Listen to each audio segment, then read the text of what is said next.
his time, in his time, he makes all things beautiful in his time. Lord, please show. M'dzina la Atate ndi la Mwana ndi la Mzimu oyera. Amen. Moni abale ndi alongo, inu amene tili limodzi mukusinkhasinkha kwathu lero pa 17 Juni 2022 lomwe lili lachisanu.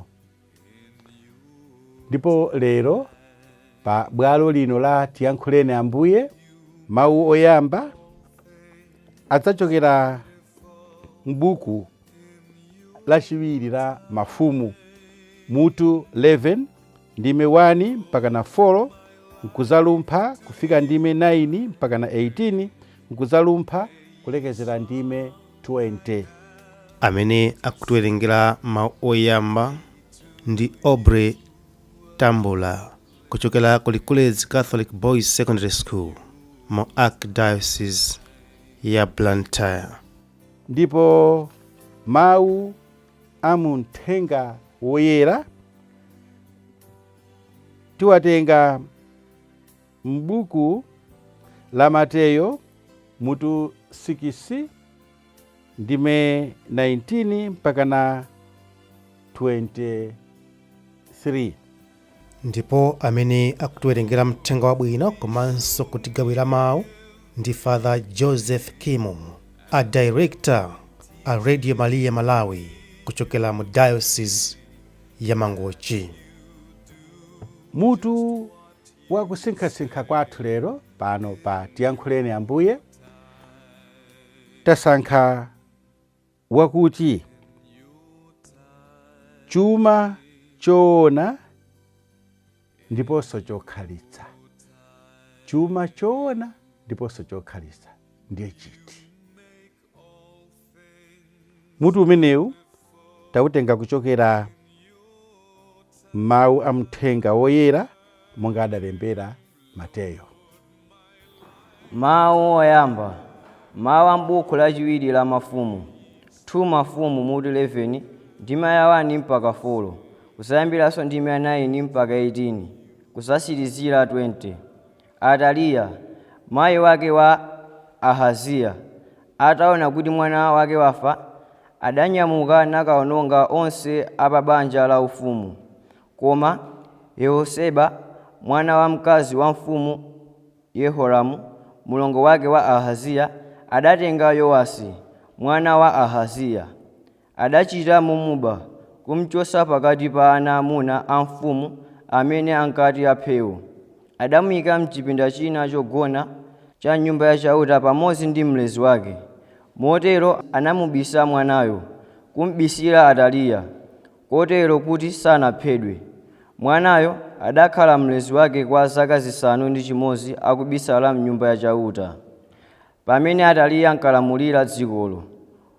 Koma chaka chachisanu ndi chiwiri, wansembe Yehoyada adatumiza mawu kukayitana atsogoleri a asilikali olonda mfumu ndipo alonda a nyumba ya ufumu.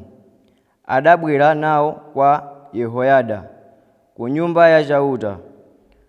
Tsono adapangana nawo chipangano ndipo adawalumbirisa mnyumba ya chauta. Kenaka adawaonesa mwana wamuna wa mfumu uja. Atsogoleriwo adachitadi zonse monga mmene wansembe Yehoyada adawalamulira. Aliyense adabwera ndi anthu ake amene ankasayamba ntchito ya pa Sabata, pamodzinso ndi anthu amene ankasiya ntchito yawo kulonda pa Sabata. Onsewo adafika kwa Yehoyada wansembe uja. Wansembeyo adapasa atsogoleri aja mikondo ndi zishango zimene zidali za mfumu Davide, zimene zinkasungidwa mnyumba ya chauta. Tsono adalanditsa asilikaliwo kuti aziteteza mfumu. Aliyense adali ndi zida m'manja mwake kuzungulira guwalo ndiponso nyumbayo. Kenaka adawatulutsira mwana wa mfumu, namuveka chisoti cha ufumu, kumpasa buku la malamulo, ndipo adamudzoza namulonga ufumu. Anthu adawombera m'manja nkunena mofuwula kuti akhale ndi moyo wautali. Tsono mfumukazi Ataliya atamva phokoso la asilikali ndi anthu, adapita ku nyumba ya chauta. Atayang'ana adaona mfumu itayima pa nsanja yake potsata mwambo wachifumu. Atsogoleri ndi anthu oyimba malipenga ali pafupi ndi mfumuyo. Anthu onse a mderalo adakondwa namayimba malipenga. Pamenepo Ataliyayo adang'amba zovala zake, ndipo mofuwula adati, akundiwukira, akundiwukira. Tsono wansembe Yehoyada adalamula atsogoleri a gulu la nkhondo aja kuti, mtulutseni ameneyi pakati pa mizere mwa ndandandayo. Tsono aliyense amene amusate mumuphe ndi lupanga. Wansembeyo adadenadi kuti musamuphere m'nyumba ya chauta ayi. Choncho anthuwo adamugwira Ataliya uja, ndipo atafika naye ku nyumba ya mfumu pa khomo lotchedwa akavalo, adamuphera pamenepo. Tsono Yehoyada adachititsa pangano pakati pa chauta ndi mfumu pamodzi ndi anthu ake, kuti iwowo akhale anthu akeake a chauta. Anthuwo adachitanso pangano ndi mfumu. Choncho anthu onse a m'dzikomo adapita ku nyumba ya Baala nakayigwetsa. Maguwa ake ndi mafano ake adawaphwanyaphwanya. Kenako adapha Matani, wansembe wa Baala, patsogolo pa guwa pomwepo. Tsono wansembe Yehoyada adayika alonda ku nyumba ya chauta. Motero anthu a m'dzikomo adakondwa, ndipo mu mzindamo mudakhala bata, Ataliya ataphedwa ku nyumba ya mfumu. Mawu a Ambuye. Ambuye akhale nanu. Mawu a mthenga woyera monga adalembera Mateyo. Mateyo mutu 6 ndime 19 mpaka na 23. Pa nthawi yomweyo Yesu adati, musadziwunjikire chuma pansi pano, pamene njenjete ndi dzimbiri zimawononga, ndiponso mbala zimathyola ndi kuba. Koma mudziwunjikire chuma kumwamba, kumene njenjete kapena dzimbiri siziwononga, ndiponso mbala sizithyola ndi kuba. Pajatu kumene kuli chuma chako, mtima wakonso kokhala nkomweko. Maso ndiwo nyale zowunikira thupi la munthu. Ngati maso ako ali bwino, m'thupi mwako monse mumakhala kuwala. Koma ngati maso ako sali bwino, m'thupi mwako monse mumakhala mdima. Tsono ngati kuwala kumene kuli mwa iwe kusanduka mdima, mdima wakewo ndiwochita kuti goo.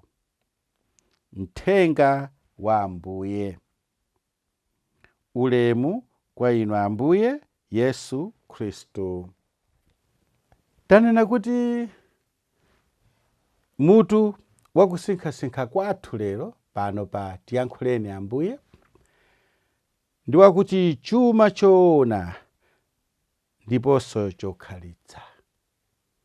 Kapena titha kupitirira kuti kodi chuma choona ndiponso chokhalitsa ndi chiti? Ndiye mawu amene tawerengawa ochokera pa Mateyo mutu 6 ndime 19 mpaka 23, kuna kuti ndime zisanu zokha. Pali mfundo ziwiri zazikulu, kapena zithunzithunzi ziwiri zazikulu zimene Ambuye Yesu akufuna kuti tiziyang'anitsitse bwinobwino ndipo tizisinkhe powunikira ndi moyo wathu.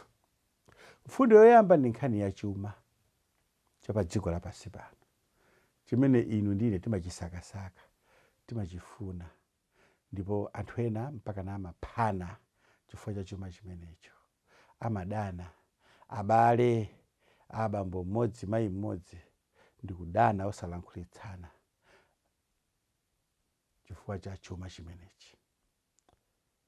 Ndipo mfundo yachiwiri akukamba za maso athu, koma mawu amenewo ndi mawu achining'a. Tifotokoza bwinobwino kuti pamene pa Ambuye Yesu akufuna kutanthauza chani pamene akunena kuti maso ndiwo nyale zowunikira thupi la munthu. Tiyambe ndi mfundo yoyambirira yokhudza chuma. Ambuye Yesu sakutibisira,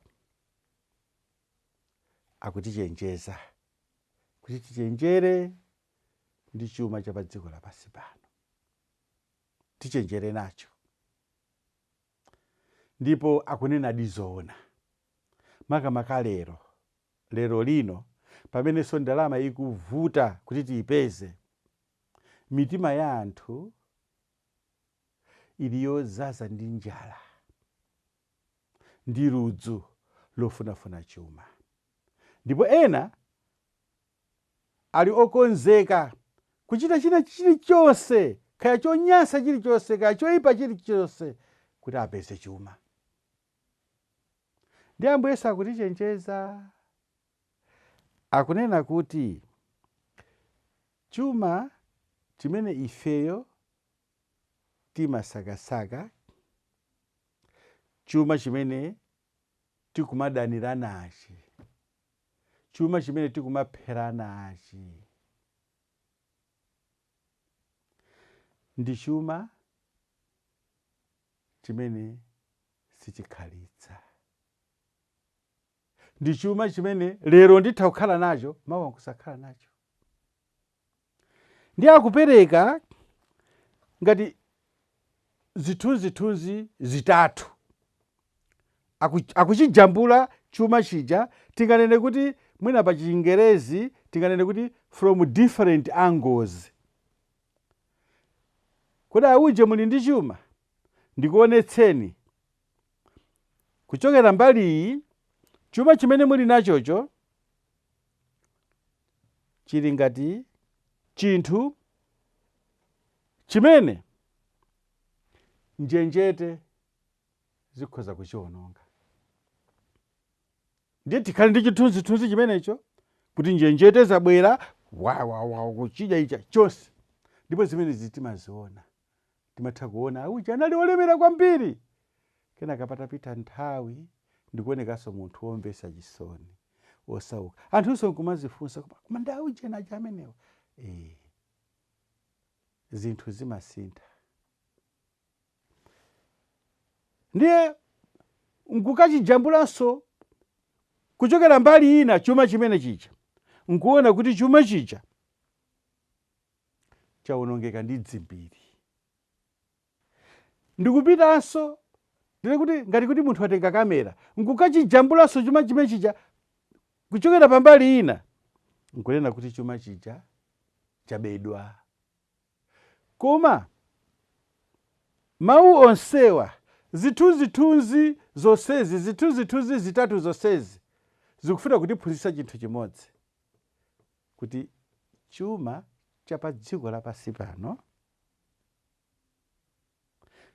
sichokhalitsa ayi.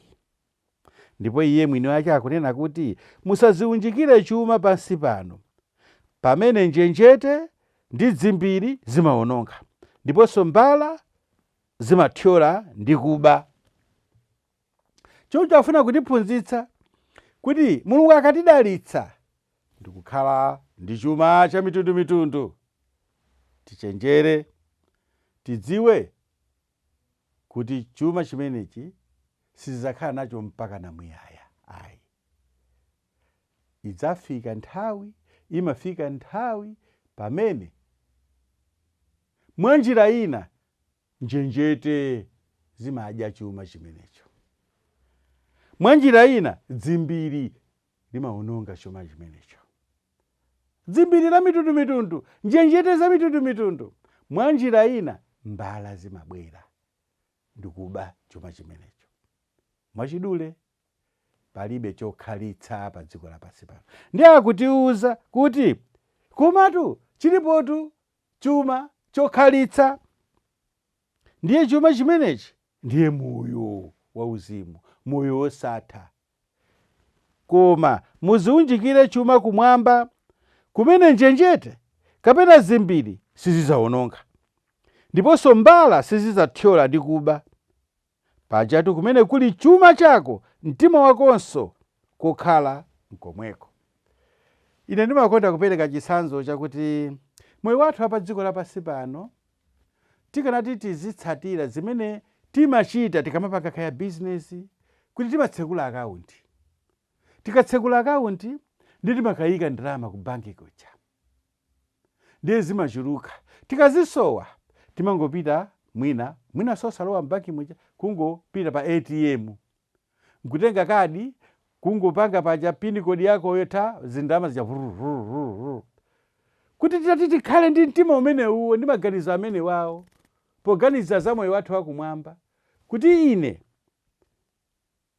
chuma chimene njenjete sizingawononge, chuma chimene dzimbiri sizingawononge, chuma chimene mbala sizingandibere. Ndi mapemphero anga, ntchito zanga zachifundo, kudzilanga kwanga, chikondi changa, ndiye kumakhala kuti ulimbikire zimenezozo. Ndiye uli ngati kuti ukupanga deposit, tsiku ndi tsiku kupanga deposit kwa akaunti yako kumwamba, kumene tsopano wafika basi uzingotapa, ndipo palibe wina angakubere. Kuti Ambuye Yesu pamene akuphunzitsa zimenezi akufuna kunena kuti tisamagwire ntchito, akufuna kunena kuti tisamasakesake chuma iyayi, koma akufuna kutichenjeza. Chifukwa monga Paulo ananena pena pake kuti anthu ambiri anasochera chifukwa chokonda chuma chapansi pano. Inu mungoyerekeza kapena mungokumbukira munthu wina amene pamene analibe chuma analiulimbikira kukwayala, analiulimbikira kumphakati, maudindo osiyanasiyana, kaya kulejiwa kaya kuti, pamene Mulungu anamudalitsa ndi chuma, ndiye mupitenso lero mukamuone. Ngati kukwayala kuja kulimbikira, ngati kulejiwa kuja kulimbikira, ngati kumphakati kuja kulimbikira, ngati za Mulungu zija kulimbikira. Ehe,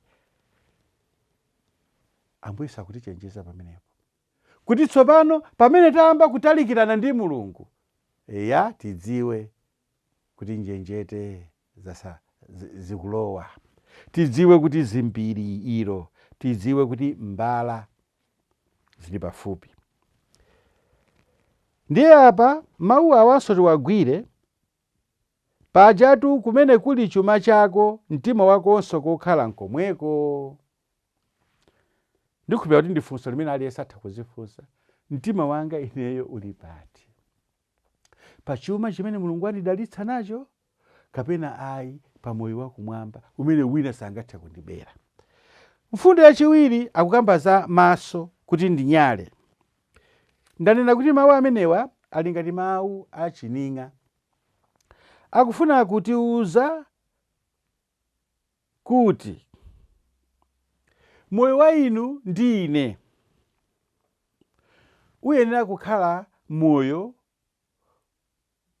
wa munthu amene amaona zinthu mchoonadi, amaona zinthu mchikondi, amaona zinthu kapena kuwaona anthu ena monga mmene Mulungu ayenera kuwaonera.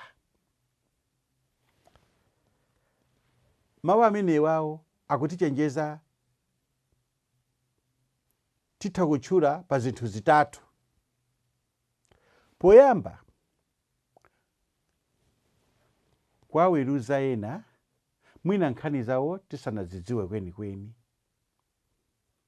Pa Chingereza amati prejudice. Maweruzidwe amene aja poyamba amachokera pa zimene ife taona, tingoona koma sitinafufuze kwenikweni. Ena mwa inu munamva ena akukamba kuti timayiona galimoto imayima pa khomo pa amayi amene aja. Ine kutani kunena kuti ndiye kuti amanyengana nawo. Choncho tichenjere ndi zimene timaona, chifukwa zimenezo ngati tiziweruza molakwika zimatibweretsera uchimo. Kachiwiri, maso athu ngati sitichenjera nawo amatibweretsera nsanje. Tiona kuti awo agula galimoto, awo mwana wawo wapita ku university, tiona kuti awo business yawo ikuyenda bwino. Maso ngati sitichenjera, zimene ife taona zija zitisandutsa kukhala anthu ansanje, malo mokhala anthu othokoza Mulungu, oyamika Mulungu kuti awadalitsawo. Sanadalitse ine koma awadalitsawo. Ndipo potsirizira, maso athu atha kutisandutsa anthu odzikonda, anthu odzichemerera, anthu oziganizira kuti ifeyo ndiye opambana kuposa ena, chifukwa taona kuti aja akulephera pachakuti ine ndimakhoza. Aja tinamba limodzi kulima koma ine ndakolola zambiri, ineyo ndimakhoza. Chifukwa chakuona zinthu zosiyanasiyana, pambuyo pake ifeyo timatha kusanduka anthu onyada, timatha kusanduka anthu amene tikudzichemerera, kuona ngati kuti ifeyo ndiye opambana kuposa ena onse. Ndiye tipemphere ndithu leroli, kapena tipemphe chaulere leroli kwa Mulungu kuti atithandize kuziweruza tokha pa nkhani ya mtundu wa chuma china chilichonse chimene tili nacho. Ngakhale anthu osauka amene alibe chuma chambiri ngati mmene ali nacho ena, komabe tione khati ndi singano, tione kodi mtima wanga ndi singano imene iyo umakhala wotani, kodi ndimayiwala nazo Mulungu. Ndipo tichenjere ndi maso athu, zimene ife timaona, ndikaweruzidwe kathu, ndikachitidwe kathu miseche, kodi maso angawa zimene ineyo ndikuona ndi zinthu zoti ndikaziona sizili kundipititsa kukhala munthu oweruza ena popanda umboni weniweni, kukhala munthu wansanje, ndiponso kukhala munthu wodzikonda, wodzichemerera, wodzitamandira. Amen. Lord, my life to you I bring. May each song I have to sing be to you a lovely thing in your time.